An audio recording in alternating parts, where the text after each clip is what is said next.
All sample dataset files are located under sample data folder, which is also located in application directory.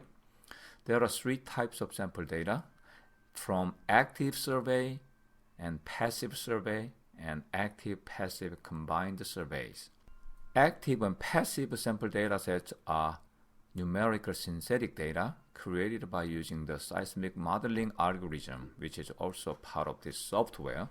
And this active-passive combined data is a real data collected along the local highway.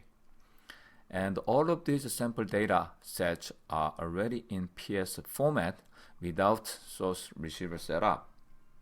Active sample datasets to generate 1D and 2D velocity profiles were already demonstrated in these two separate video tutorials. And this particular video tutorial will cover passive and active-passive combined sample datasets. In theory, both 1D and 2D receiver arrays can be used for passive survey, but the passive survey using 1D receiver array is identical to this active-passive combined survey. This slide illustrates how that sample dataset called VS1D MASW.DAT was generated. First, it was assumed there were total 8 field records generated with all this source receiver configuration, but all of them were formatted and combined into one file. So whenever you import this sample dataset, you have to choose formatted seismic data, not SEG2 seismic data. First, 24-channel receiver array stayed at the same place all the time, and this is channel number 1 location and channel number 24 location here.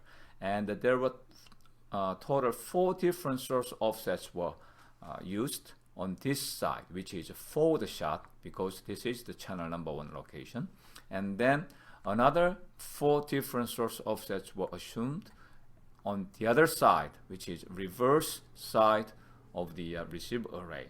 So total 8 field records were generated. And this chart illustrates relative location of receivers and source for 8 different field records. And this table shows the summary of all that information. This chart shows how that sample dataset called dippingbedrock.dat was generated. There were originally total 20 field files or field records were generated, but all of them were formatted and combined together to make this one file. So whenever you import this dataset, you have to choose formatted seismic data, not SEG2 seismic data. And this chart shows, for example, the first field record or the first record number 1 had 24-channel receiver array located here with the receiver spacing of 1.5 meter and the source offset of 9 meter. And then the entire source receiver configuration moved each time by 9 meters 19 times to generate these total 20 field records.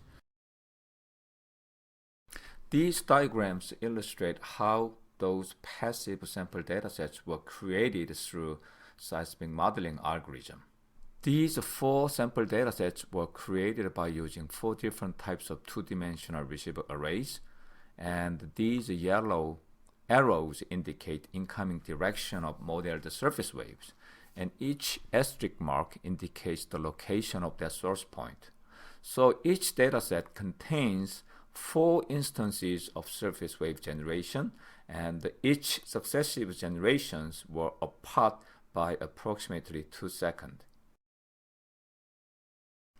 The sample data from active-passive combined survey is called RDMASW.DAT.